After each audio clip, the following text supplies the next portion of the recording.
الكريم ونحن على ذلك من الشاهدين والشاكرين والحمد لله رب العالمين.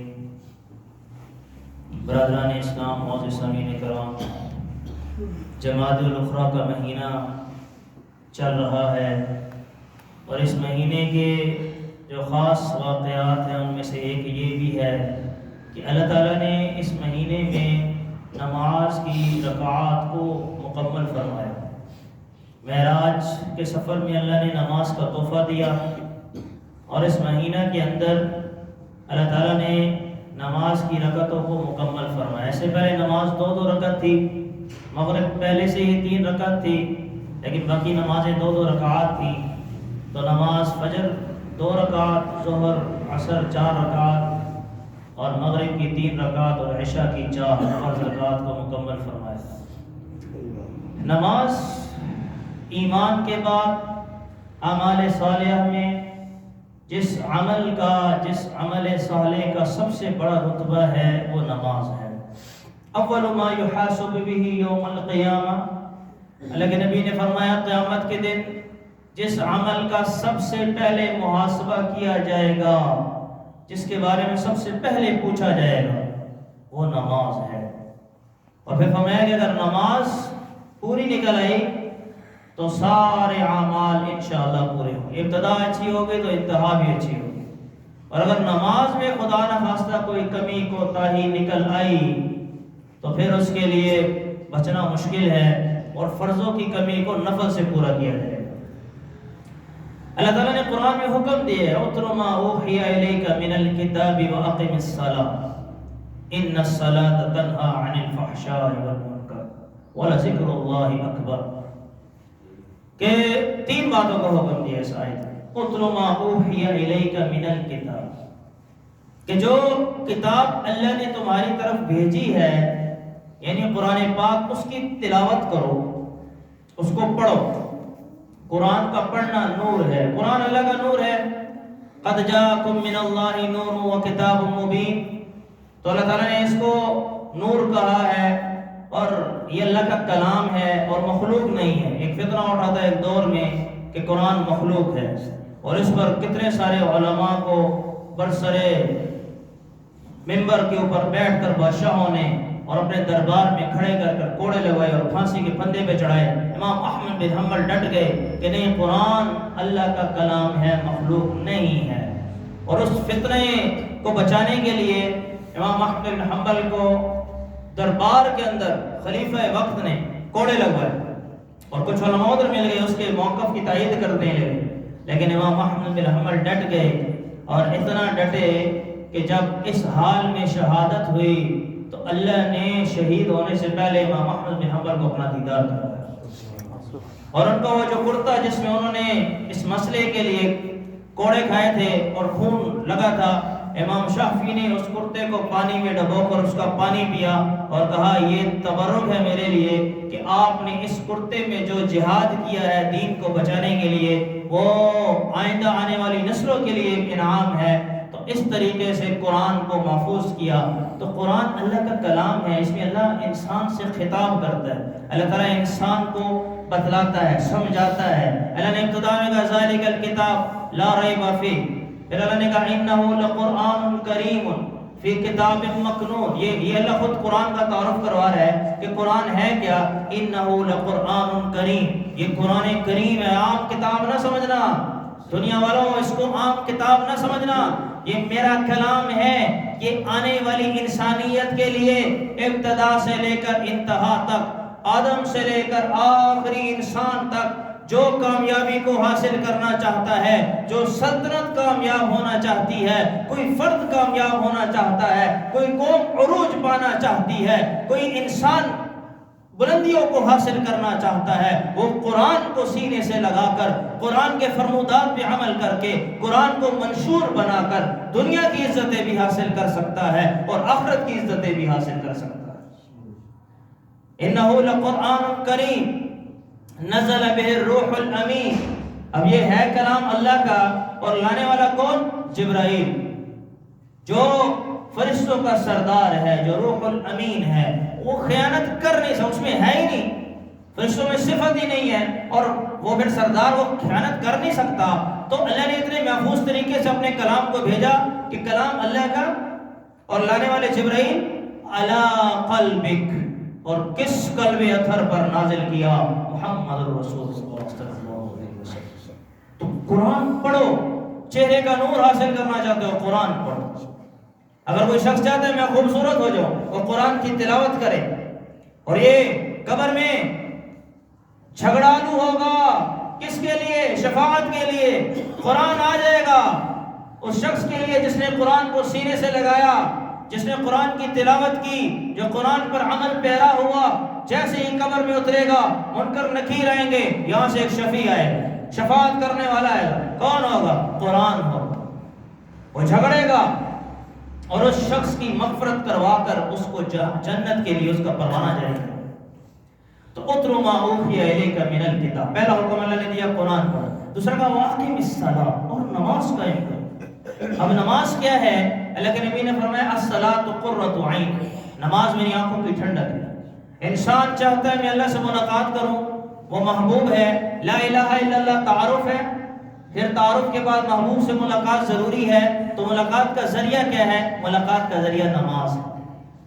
اللہ تعالیٰ نے اپنے حبیب کو معراج کے سفر میں بلا کر بلندیاں بخشی، قاب قوسین کا لقب ملا، تو اللہ نے وہاں انعام دیا نماز کا، اور آپ نے فرمایا کہ اگر کوئی معراج کی برکتیں پانا چاہتا ہے تو الصلاۃ معراج المومن، ایک مومن کی معراج کیا ہے؟ وہ نماز ہے۔ اور یا ابن آدم، کل بنی آدم، سارے انسان گناہ کی آگ میں جلتے ہیں، اور پھر فجر کی نماز پڑھتے ہیں تو گناہ کی آگ کو اپنے سے تحترفون، ختم کرتے ہیں، پھر وہ جلنا شروع کرتے ہیں۔ ظہر سے لے کر عصر تک گناہ کرے، گناہ کی آگ میں جلنا شروع ہوئے، ظہر پڑھی، اللہ تعالیٰ نے ان آگ کو ختم کر دیا۔ پھر ظہر سے لے کر عصر تک آگ کو ختم کر دیا، پھر عصر سے لے کر مغرب تک، پھر آگ مغرب پڑی، اللہ نے اس آگ کو ختم کر دیا، پھر مغرب سے عشاء تک اللہ نے گناہوں کی ساری آگ کو ختم کر دیا۔ پھر مومن انسان سو جاتا ہے تو نام اعمال بند ہو جاتا ہے، نہ اب نیکی لکھی جا رہی ہے نہ گناہ لکھا جا رہا ہے۔ تو یہ سارے دن کی جتنی بھی برائیاں ہیں، کیونکہ قرآن اللہ کہتا ہے ان الحسنات یذہبن السیئات، کہ نیکیاں برائیوں کو ختم کر دیتی ہیں جیسا کہ آگ لکڑی کو ختم کر دیتی ہے۔ تو یہ سارے دن کی ساری نمازیں انسان سے گناہ کو ختم، اور پھر ایک جمعہ سے لے کر دوسرا جمعہ تمام گناہوں کو ختم کر دیتی ہے، کہ انسان فرض ادا کر رہا ہے۔ اللہ کہہ رہے تو نماز پڑھ، میں تیرے گناہوں کو ختم کروں۔ اور ایمان والے میں اور کافر میں فرق کس چیز سے کیا جاتا ہے؟ نماز سے فرق کیا جاتا ہے۔ پتہ چلتا ہے کہ مومن نماز نہیں چھوڑ سکتا، اور نماز نہیں چھوڑ سکتا۔ کیوں؟ اقیم الصلاۃ کون کہہ رہا ہے؟ کائنات کا مالک کہہ رہا ہے۔ کون کہہ رہا ہے؟ عزتیں دینے والا کہہ رہا ہے۔ کون کہہ رہا ہے؟ رزق دینے والا کہہ رہا ہے۔ کون کہہ رہا ہے؟ زمین آسمان کے نظام کو چلانے والا کہہ رہا ہے۔ کون کہہ رہا ہے؟ ساری کائنات کے خزانوں کا مالک کہہ رہا ہے۔ کون کہہ رہا ہے؟ زندگی دینے والا کہہ رہا ہے۔ کون کہہ رہا ہے؟ موت دینے والا کہہ رہا ہے۔ کون کہہ رہا ہے؟ صحت کی نعمت دینے والا کہہ رہا ہے۔ کون کہہ رہا ہے؟ جوانی کی دولت دینے والا کہہ رہا ہے۔ وہ رب العالمین کہہ رہا ہے، جس کی بادشاہت نہ ابتدا ہے نہ انتہا ہے، وہ الاول والآخر والظاہر والباطن وهو بكل شيء علیم، جس کا تعارف کیا ہے؟ اللہ لا الہ الا هو الحی القیوم لا تأخذه سنة ولا نوم له ما في السماوات وما في الارض من ذا الذي يشفع عنده الا باذنه يعلم ما بين ايديهم وما خلفهم ولا يحيطون بشيء من علمه الا بما شاء وسع كرسيه السماوات والارض ولا يؤوده حفظهما وهو العلي العظیم۔ یہ اللہ خود اپنا تعارف کروا رہا ہے قرآن میں، سورہ بقرہ کی آیت الکرسی میں۔ وہ اللہ حکم دے رہا ہے نماز کا، اور قرآن میں 80 مقام پہ اللہ نے کہا اقیم الصلاۃ، نماز قائم کرو۔ اقیم الصلاۃ، یہ نہیں کہا ادا کرو۔ بڑا خوبصورت جملہ ہے کہ قائم کرو، یہ نہیں کہا ادا کرو۔ کام کرنے میں اور ادا کرنے میں کیا فرق ہے؟ کہ ادا کر دی، کوئی پتہ نہیں، نہ وضو صحیح طریقے سے کیا، نہ آداب کا خیال رکھا، نہ نماز میں رجحان رہا، نہ دھیان رہا، اور انسان آیا اور اللہ اکبر کی اور السلام پر پتہ چلا نماز پوری ہوگی اور چلا گیا، بس یہ نہیں، نماز کو قائم کرنا ہے۔ قائم کیا ہے؟ مومن کے اعضاء جوارح سے پتہ چلے یہ مسلمان نمازی ہے۔ پھر نمازی کیا کرے گا؟ اللہ کہہ رہے ہیں ان الصلاۃ تنہی عن الفحشاء والمنکر، کہ بے شک نماز روکتی ہے برائی سے اور بے حیائی سے۔ کہ ایک مومن ہے وہ 5 وقت اللہ کے دربار میں آتا ہے اور اللہ سے ملاقات کرتا ہے، فرشتوں کے ماحول میں رہتا ہے، اگر پہلے اس میں ہے یہ گناہ، انشاءاللہ نماز کی برکت سے اللہ اس کو دور فرما دے گا۔ اللہ تعالیٰ نماز کی برکت سے اس کو دور فرما دیں گے، اور وہ شخص انشاءاللہ تعالیٰ جو نمازی ہے نہ وہ بے حیا ہوگا، نہ وہ فحش گفتگو کرنے والا ہوگا۔ تو اللہ کے نبی نے کبھی نماز نہیں چھوڑی۔ ایک مومن تو منافق کی بھی جرت نہیں ہوتی تھی کہ اللہ کے نبی کے دور کے اندر نماز چھوڑ دیتا۔ صحابہ فرق ایسے کیا کرتے تھے کہ جو نمازی بے نمازی ہے کافر، نماز فرق کرنے والی ہے کس کے درمیان؟ مومن اور کافر کے درمیان، کہ یہ نماز تو پیمانہ ہے، تو اس کو اللہ سے ملاقات کا شوق نہیں ہے، کہ اللہ خود کہہ رہے حی علی الصلاۃ حی علی الفلاح، آؤ نماز کی طرف، آؤ کامیابی کی طرف۔ تو یہ چاہتا ہے مجھے نہ کامیابی چاہیے، وہ ایک تاجر صبح سے اپنے مال کو بیچ رہا ہے، وہ چاہتا ہے میں کامیاب ہو جاؤں، اور مسجد کے سامنے اس کی دکان ہے، اور نمازی کا پکارتا ہے مؤذن حی علی الصلاۃ، آؤ نماز کی طرف، حی علی الفلاح، آؤ کامیابی کی طرف۔ وہ اپنی دکان بند نہیں کرتا، تو یہ سمجھتا ہے کہ کامیابی میری دکان میں ہے، وہ انکار کر رہا ہے، اور اگر نماز کا انکار کر دیا تو پھر کافر۔ اگر کسی نے نماز کا ایک پڑھنا نا بہت بڑا گناہ، بہت بڑا گناہ ہے۔ کسی نے اگر نماز کو قضا کر دیا، ادا وقت سے دیر سے ادا کیا، اگر غلطی سے ہوگی تو اللہ معاف کرنے والا ہے، استغفار کریں، ادا کریں، لیکن اگر نماز قضا کر کے ادا کی، وقت پر ادا نہیں کی، قضا ہو گئی، تو دو حکم کی مقدار جہنم میں جلایا جائے گا، اور ایک حکم کی مقدار 82,000 سال ہے۔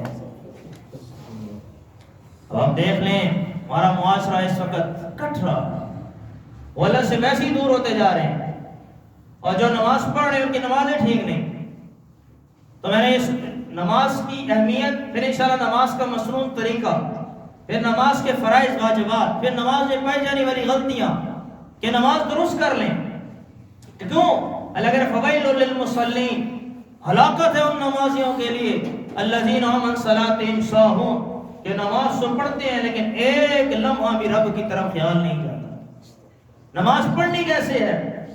احسان کو حاصل کرنا ہے۔ احسان کیا چیز ہے؟ کہ ایسے پڑھو، نماز ایسے پڑھنی ہے کہ کیسے پڑھنی ہے، اس کی کیفیت کیا ہو کہ تم اللہ کو دیکھ رہے ہو، کأنکا تراہ، کہ تم اللہ کو دیکھ رہے ہو اور اب نماز پڑھ رہے ہو۔ حضرت علی آتے نماز سے پہلے بیٹھ جاتے اور کچھ دیر استغفار کرتے اور فرماتے تھے میں یہ سوچتا ہوں اور یہ خیال اپنے ذہن میں لاتا ہوں کہ اے علی یہ تیری زندگی کی آخری نماز ہے، اور آخری نماز سمجھ کر پڑھتا ہوں۔ آپ خود سوچیں کسی کو پتہ چل جائے کہ یہ تیرا جمعہ آخری ہے، اس کے بعد تیری موت، تو اس کی نماز کا خشوع اور خضوع کیسا ہوگا؟ تو ایسے خشوع اور خضوع کے ساتھ نماز ادا کرتا ہوں، اور پھر اس انداز سے نماز ادا کرتے کہ ان کو پتہ نہیں ہوتا تھا کہ میرے دائیں بائیں کیا ہو رہا ہے۔ جنگ میں تیر لگ گیا اور تیر ایسا لگا نکل نہیں رہا، بڑی کوشش کی، طبیب ہے تکلیف زیادہ کہ چھوڑ دو، نماز شروع کریں گے نکال لیں، تو اللہ اکبر، وہی صحابہ کی کیا نماز تھی کہ یہ جو اللہ اکبر ہے، یہ تکبیر تحریمہ، یہ کوئی عام نعرہ نہیں ہے، یہ لگتے ہی انسان نفی کر دیتا ہے کہ اب دنیا اور مافیا میں جو کچھ ہے سب خائب و خاسر ہو جائے، اب میں ہوں اور میرا رب ہے۔ اب تعلق کیسا ہے کہ میرا رب مجھے دیکھ رہا ہے، میں نماز میں ہوں، اور میں رب کو دیکھ رہا ہوں کہ میرا رب مجھے دیکھ رہا ہے۔ تو حضرت علی نے نماز شروع کی اور آ کر انہیں تیر نکالا، ان کو پتہ نہیں چلا، اور نماز کے بعد کہنے لگے کچھ خبر آواز آ رہی تھی سمجھ نہیں آئی، کہا وہ جو تیر نہیں نکل رہا تھا زخم سے نکال دیا، کہا مجھے پتہ ہی نہیں چلا۔ صحابہ نماز پڑھتے، پرندے آ کر ان کے سروں پہ بیٹھ جاتے، تناور درخت کھڑا ہے۔ تو ایسی نماز تھی صحابہ کی جو اللہ کے نبی سکھلا کر بتلا کر چلے گئے دنیا سے، اور پھر اہمیت بتلا کر گئے۔ آپ نے فرمایا میرا دل یہ چاہتا ہے، آپ رحمت للعالمین ہیں، کہا میرا دل یہ چاہتا ہے کہ جو لوگ مسجد کی نماز کو چھوڑ کر، جماعت کی نماز کو چھوڑ کر گھروں میں نماز ادا کرتے ہیں، میں نوجوانوں کو اکٹھا کروں اور انہیں کہوں ایندھن لے کر آؤ اور ایندھن اکٹھا کرو اور جا کر ان کے گھروں کو جلا دو جو بغیر عذر کے گھر میں نماز ادا کر رہے ہیں۔ یہ بتلا کر گئے، سمجھا کر گئے کہ نماز کیا چیز ہے۔ دنیا سے ایک انسان جا رہا ہو تو وہ جو وصیت کرتا ہے اس کی بڑی اہمیت ہوتی ہے۔ آپ ساری کائنات کے شہزادے تھے، آپ کا وصال کا وقت قریب آیا، آپ نے نماز کوئی نہ چھوڑی، نہ جنگ میں نماز چھوڑی، نہ حالت مرض میں نماز چھوڑی، کسی حال میں نماز معاف نہیں، نماز کی تو معافی نہیں ہے۔ تو اللہ کے نبی صلی اللہ علیہ وسلم علام الرفیق الاعلیٰ کا بھی مقام باقی ہے، اور جبرائیل آئے کہ یا رسول اللہ موت کا فرشتہ دروازے پہ کھڑا ہے، نہ آج سے پہلے کسی سے اجازت لی ہے اور نہ آج کے بعد کسی سے اجازت لے گا۔ یہ واحد ہستی ہے کائنات کی کہ جس کے لیے ملک الموت نے انتظار کیا، اور جبرائیل جا کے پوچھنے گئے یا رسول اللہ اگر اجازت ہو، اللہ نے کہا ہے، یہ اللہ نے کہا ہے کہ جاؤ پہلے اجازت لینا، کیا رفت اور بلندیاں ہیں میرے محبوب کی کہ زبان بیان سے قاصر ہے کہ جاؤ پہلے اجازت لینا، اجازت دے تو اندر جانا ورنہ وہیں سے واپس لوٹنا۔ تو جبرائیل ہے کہ یا رسول اللہ ملک الموت اجازت چاہتا ہے۔ تو آپ نے حضرت جبرائیل کی طرف دیکھا، اور کچھ روایات میں آتا ہے کہ آپ کو اس وقت بھی امت کی فکر تھی، کہ جبرائیل پوچھ کر آؤ کہ میرے بعد میری امت کا کیا ہو۔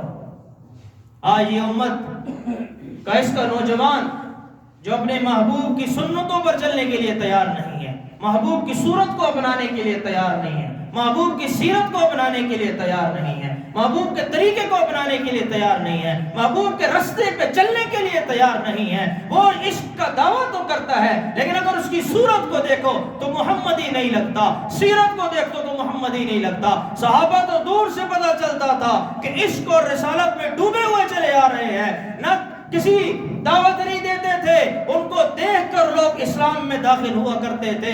یہ مزاج اگر امت کے اندر آئے گا تو پھر اسلام امت سے پھیلے گا، ساری دنیا کے اندر اسلام کا بول بالا ہوگا۔ جب تک یہ نبی کی سیرتیں اور صورتیں اپنے اوپر نہیں اپنائیں گے، خدا کی قسم ساری دنیا میں ذلیل اور خوار ہوتے ہیں۔ صحابہ نے کیوں اللہ کے نبی کو سیرت کو اپنایا؟ اللہ نے ساری دنیا کے اندر چمکا کے دکھا دیا۔ تو جبرائیل گئے اور کہا یا رسول اللہ کہنے والا سوف یعطیک ربک فترضا، اللہ تعالیٰ آپ کی امت کے بارے میں آپ کو راضی کرے گا۔ پھر آپ نے پھر دو وصیت ارشاد فرمائی، آپ کے آخری کلمات تھے۔ اب دیکھیے میرے نبی جاتے جاتے دنیا میں کہہ رہے ہیں اور میری امت دو کام کرنا، ایک نماز مت چھوڑنا اور ایک اپنے ماتحتوں کا خیال رکھنا۔ یہ آخری کلمات تھے آپ صلی اللہ علیہ وسلم کے کہ نماز مت چھوڑنا۔ تو جب نماز چھوڑ دی تو سارے بھلائی اور خیر کے کام ختم، کہ نماز چھوٹ گئی اور دنیا و مافیہ کی ساری نعمتیں بھی ختم ہو جائیں تو یہ اس کے سامنے ہیچ ہیں۔ لیکن آج ایک شیطان نے ایک سجدے سے انکار کیا تھا، اللہ نے راندے درگاہ کر دیا، ایک سجدے سے انکار کیا۔ آج میں اور آپ کتنے لوگ ہیں کتنے سجدوں سے انکار کرتے ہیں اور یہ سمجھتے ہیں کہ اللہ بخشے سی، اللہ بخشنے آتے ہیں۔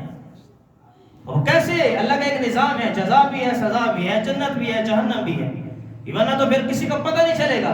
اللہ تعالیٰ نکام نے کیوں امتحان میں ڈالتے ہیں، آزمائشیں کیوں آتی ہیں؟ تاکہ پتہ چلے کون سچا مومن ہے کون جھوٹا ہے۔ بنو خزاعہ کے دو شخص انتقال ہو گیا، ایک سال پہلے جہاد میں شہید ہوا اور دوسرا 1 سال کے بعد فوت ہوا۔